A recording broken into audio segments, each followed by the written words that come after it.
it chapter by chapter, one bite at a time.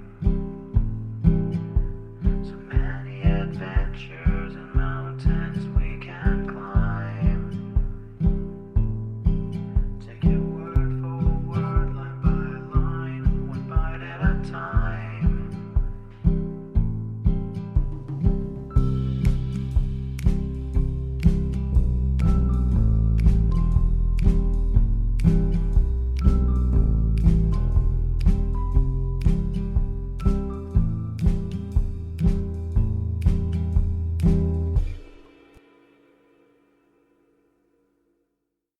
Welcome to Bite at a Time Books, where we read you your favorite classics one bite at a time. My name is Bree Carlisle, and I love to read, and wanted to share my passion with listeners like you. If you want to know what's coming next and vote on upcoming books, sign up for our newsletter at biteatatimebooks.com. You'll also find our new t-shirts in the shop. More to come with quotes from your favorite classic novels.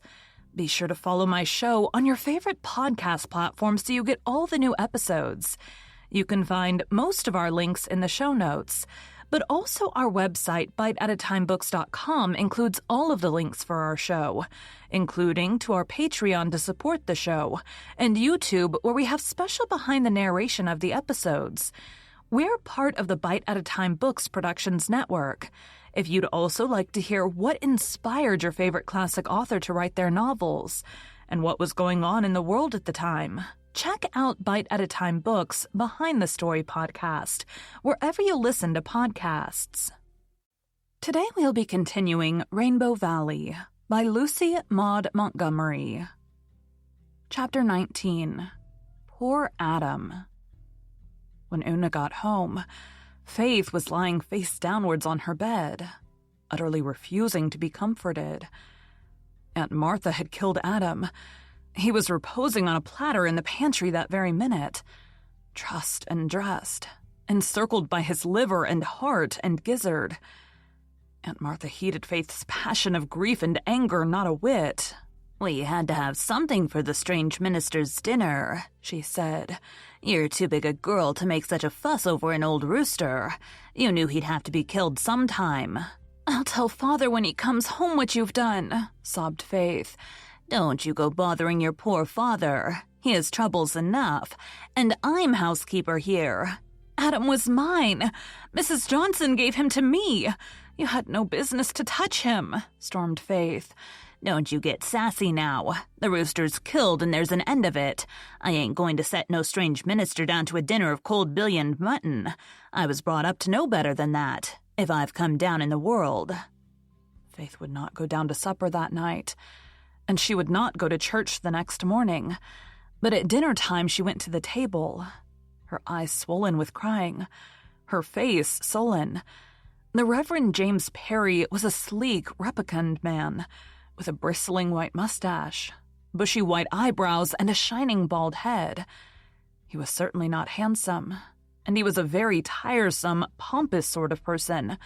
But if he had looked like the Archangel Michael and talked with the tongues of men and angels, Faith would still have utterly detested him. He carved Adam up dexterously, showing off his plump white hands and very handsome diamond ring. Also, he made jovial remarks all through the performance. Jerry and Carl giggled, and even Una smiled wanly, because she thought politeness demanded it. But Faith only scowled darkly. The Reverend James thought her manners shockingly bad. Once, when he was delivering himself of an unctuous remark to Jerry, Faith broke in rudely with a flat contradiction. The Reverend James drew his bushy eyebrows together at her. "Little girls should not interrupt," he said, "and they should not contradict people who know far more than they do." This put Faith in a worse temper than ever. To be called little girl as if she were no bigger than chubby Rilla Blythe over at Ingleside. It was insufferable. And how that abominable Mr. Perry did eat. He even picked poor Adam's bones. Neither Faith nor Una would touch a mouthful, and looked upon the boys as little better than cannibals. Faith felt that if the awful repast did not soon come to an end, she would wind it up by throwing something at Mr. Perry's gleaming head. Fortunately, Mr. Perry found Aunt Martha's leathery apple pie too much even for his powers of mastication, and the meal came to an end. After a long grace, in which Mr. Perry offered up devout thanks for the food which a kind and beneficent Providence had provided, for sustenance and temperate pleasure. "God hadn't a single thing to do with providing Adam for you," muttered Faith rebelliously under her breath. The boys gladly made their escape to outdoors. Una went to help Aunt Martha with the dishes, though that rather grumpy old dame never welcomed her timid assistance. And Faith betook herself to the study where a cheerful wood fire was burning in the grate. She thought she would thereby escape from the hated Mr. Perry, who had announced his intention of taking a nap in his room during the afternoon. But scarcely had Faith settled in a corner with a book when he walked in and, standing before the fire, proceeded to survey the disorderly study with an air of disapproval. "Your father's books seem to be in somewhat deplorable confusion, my little girl," he said severely. Faith darkled in her corner and said not a word. She would not talk to this creature. "You should try to put them in order," Mr. Perry went on, playing with his handsome watch chain and smiling patronizingly on Faith. "You are quite old enough to attend to such duties. My little daughter at home is only 10, and she's already an excellent little housekeeper, and the greatest help and comfort to her mother. She's a very sweet child. I wish you had the privilege of her acquaintance. She could help you in many ways. Of course, you have not had the inestimable privilege of a good mother's care and training. A sad lack. A very sad lack. I've spoken more than once to your father in this connection, and pointed out his duty to him faithfully, but so far with no effect. I trust he may awaken to a realization of his responsibility before it is too late. In the meantime, it is your duty and privilege to endeavor to take your sainted mother's place. You might exercise a great influence over your brothers and your little sister. You might be a true mother to them. I fear that you do not think of these things as you should. My dear child, allow me to open your eyes in regard to them." Mr. Perry's oily, complacent voice trickled on. He was in his element. Nothing suited him better than to lay down the law, patronize and exhort. He had no idea of stopping. And he did not stop. He stood before the fire, his feet planted firmly on the rug, and poured out a flood of pompous platitudes. Faith heard not a word. She was really not listening to him at all, but she was watching his long black coat-tails with impish delight growing in her brown eyes. Mr. Perry was standing very near the fire. His coat-tails began to scorch. His coat-tails began to smoke. He still prosed on, wrapped up in his own eloquence. The coat-tails smoked worse.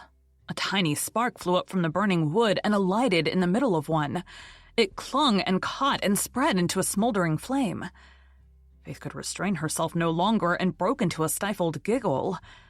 Mr. Perry stopped short, angered over this impertinence. Suddenly he became conscious that a reek of burning cloth filled the room. He whirled round and saw nothing.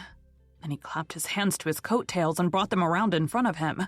There was already quite a hole in one of them, and this was his new suit.